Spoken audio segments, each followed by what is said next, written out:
Pernah gak sih lo ngerasa isu ijazah Jokowi ini kayak kaset rusak? Diputer terus tapi nadanya itu-itu aja.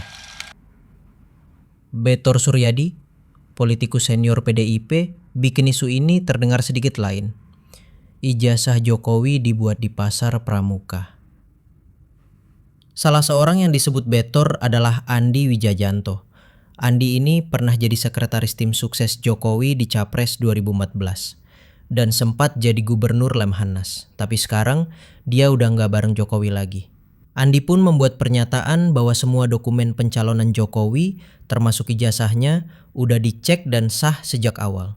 Andi bilang, waktu Jokowi nyalonin diri jadi presiden 2014, semua berkas dari SD sampai UGM udah diverifikasi sama KPU. Artinya, kalau sekarang masih ada yang nyebut itu palsu, ya itu sih kayak cuman lagi nyari-nyari sesuatu aja. Yang bikin statement Andi ini penting karena dia bukan orang dalam istana lagi.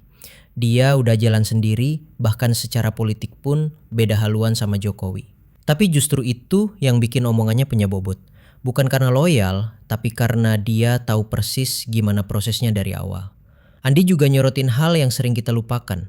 Masalahnya sekarang bukan ijazahnya valid apa enggak, tapi percaya atau enggak sama negara, sama proses hukum, sama sistem. Soal kepercayaan publik bro, itu yang lagi anjlok. Jadi ketika orang-orang kayak TPUA, Rismon atau Roy Suryo terus dorong narasi ijazah palsu, itu sebenarnya lebih ke usaha delegitimasi.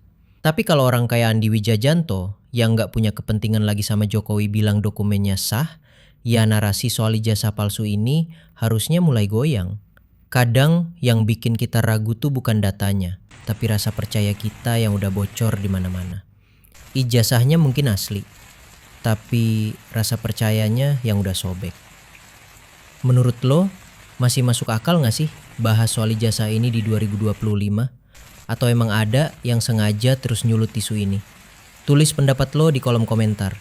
Jangan lupa like and subscribe kalau lo suka konten kayak gini.